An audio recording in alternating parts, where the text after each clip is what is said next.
আচ্ছা, একবার কল্পনা করুন তো, আটলান্টিক মহাসাগরের ঠিক মাঝখানে ঘুটঘুটে অন্ধকার রাত, আর মাটি থেকে ৩৯,০০০ ফুট ওপরে থাকা একটা যাত্রীবাহী বিমানের সব ইঞ্জিন হঠাৎ বন্ধ হয়ে গেল। হ্যাঁ, এটাই এয়ার ট্রান্সঅ্যাট ফ্লাইট 236-এর সে অবিশ্বাস্য গল্প, যেখানে একটা আস্ত বিমান হয়ে গিয়েছিল ২০০ টনের এক বিশাল গ্লাইডার।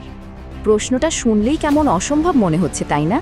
একটা বিমানের দুটো ইঞ্জিনই যদি মাঝ আকাশে বন্ধ হয়ে যায়, তাহলে পাইলটদের আর করারই বাকি থাকে।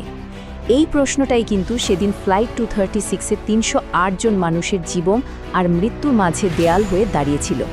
শুনতে অবাক লাগলেও এটাই সত্যি। ফ্লাইট 236 ইঞ্জিন ছাড়া প্রায় ১২১ কিলোমিটার পথ পাড়ি দিয়েছিল।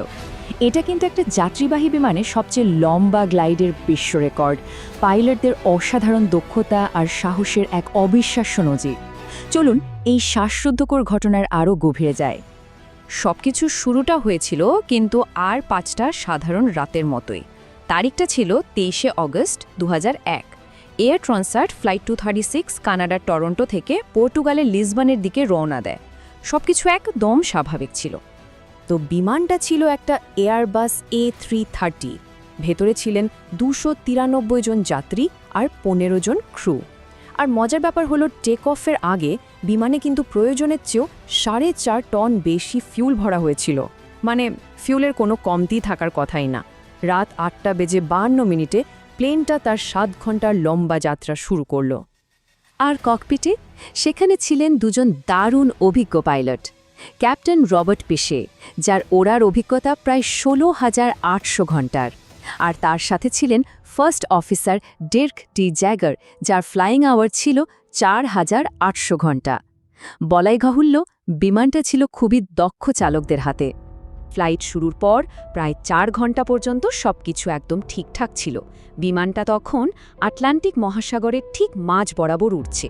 আর ঠিক তখনই হঠাৎ করে ককপিটের ডিসপ্লেতে একটা অদ্ভুত ওয়ার্নিং সিগন্যাল ভেসে ওঠে, আর এতেই পাইলটরা বেশ বিভ্রান্ত হয়ে পড়ে।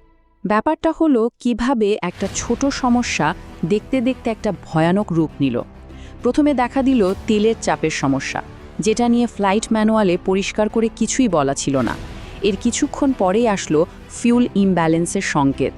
পাইলটরা সেটা ঠিক করতে গিয়ে অজান্তে এই পরিস্থিতি আরও জটিল করে ফেললেন। ক্যাপ্টেন পিশে যখন বুঝতে পারলেন যে ঠিক কী ঘটছে, তখন অবস্থাটা কতটা ভয়ঙ্কর ছিল তাই একটা কথাতেই পরিষ্কার। ভাবুন একবার, প্রতি সেকেন্ডে ১ গ্যালন করে ফুয়েল শেষ হয়ে যাচ্ছে। আটলান্টিকের মাঝখানে এর চেয়ে বড় দুঃস্বপ্ন আর কি হতে পারে? আর এরপর যা হলো, সেটা যে কোনো পাইলটের জন্য সবচেয়ে ভয়ের একটা মুহূর্ত। জ্বালানি শেষ হয়ে যাওয়ায় এক এক করে দুটো ইঞ্জিনই বন্ধ হয়ে গেল। শত শত টন ওজনের বিশাল বিমানটা তখন হয়ে গেল শব্দহীন এক গ্লাইডার। দেখুন সংকটটা কিভাবে ধাপে ধাপে বাড়ল। রাত 2:13 ডান দিকের ইঞ্জিনটা বন্ধ হয়ে গেল।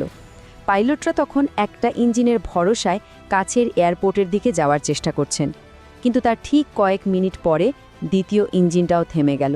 পুরো কেবিনের আলো নিভে গেল, নেমে এলো এক ভয়ঙ্কর নিস্তব্ধতা। তো এখন পাইলটদের হাতে ভরসা করার মতো একটাই জিনিস ছিল, সেটা হলো অ্যারোডাইনামিক্সের একটা নিয়ম, যাকে বলে গ্লাইড রেশিও। সহজ করে বললে, এই এয়ারবাস A330 বিমানটা প্রতি ১ ফুট নিচে নামার জন্য প্রায় ১৫ ফুট সামনে যেতে পারে। এই সাধারণ নিয়মটার ওপর ভরসা করেই তাদেরকে একটা অসম্ভবকে সম্ভব করতে হতো। একবার ভাবুন তো, ৩৩,০০০ ফুট মানে প্রায় ১০ কিলোমিটার উঁচু থেকে তাদের এই ইঞ্জিনবিহীন যাত্রাটা শুরু করতে হয়েছিল। নিচে শুধু ব্যাসক্রান্ত মহাসাগর, আর লক্ষ্য ছিল অনেক দূরে থাকা একটা ছোট্ট দ্বীপের রানওয়ে। চলুন এবার দেখি এই লড়াইটা কেমন ছিল। গল্পটা এখন মোড় নিচ্ছে পাইলটদের অসাধারণ দক্ষতার দিকে। এমন একটা পরিস্থিতি যেখানে প্রত্যেকটা সিদ্ধান্তই ছিল জীবন আর মৃত্যুর মধ্যে একটা সূক্ষ্ম সুতোর মতো। কিন্তু এখানেও একটা নতুন সমস্যা দেখা দিল। তারা যখন রানওয়ের কাছাকাছি চলে এসেছেন, তখন দেখলেন বিমানটা তখনও প্রায় ২০,০০০ ফুট উঁচুতে। ল্যান্ডিং করার জন্য যা অনেক অনেক বেশি। এই উচ্চতা থেকে নামার চেষ্টা করলে তো তারা রানওয়ে পার হয়ে সোজা সাগরে গিয়ে পড়বেন। আর ঠিক এখানেই ক্যাপ্টেন পিশে তার মাস্টার ক্লাসটা দেখালেন। তিনি প্রথমে বিমানটাকে দিয়ে একটা পুরো 360 ডিগ্রি চক্কর দেওয়ালেন, যাতে এক ধাক্কায় অনেকটা উচ্চতা কমে যায়। এরপর রানওয়ের সাথে বিমানকে অ্যালাইন করার জন্য কয়েকটা অ্যাস্টার্ন মানে সাপের মতো এঁকে বেঁকে বিমানটা চালালেন। বিপদটা ঠিক কতটা বড় ছিল এই চারটা দেখলেই বোঝা যায়। বিমানটা যখন রানওয়েতে নামে তখন তার গতি ছিল ঘন্টায় প্রায় ৩৭০ কিলোমিটার, যেখানে সাধারণত এই ধরনের প্লেন ২৭০ কিলোমিটার গতিতে ল্যান্ড করে। এই অতিরিক্ত গতি ল্যান্ডিংটাকে সাংঘাতিক ঝুঁকিপূর্ণ করে তুলেছিল। ল্যান্ডিংয়ের মুহূর্তটাও ছিল একেবারে সিনেমার মতো। বিমানটা রানওয়েতে সজোরে আছড়ে পড়ে বাউন্স করল, ১২টা টায়ারের মধ্যে ৮টা ফেটে গেল, কিন্তু শেষ পর্যন্ত প্রায় ২.৫ কিলোমিটার ছেঁচড়ে যাওয়ার পর বিমানটা থেমে যায়। আর সবচেয়ে বড় কথা, অবিশ্বাস্যভাবে ৩০৮ জন মানুষের সবাই সেদিন বেঁচে ফিরেছিলেন। এই অবিশ্বাস্য ঘটনা কিন্তু এখানেই শেষ নয়। আসল প্রশ্ন তো হলো, এমনটা হলো কেন?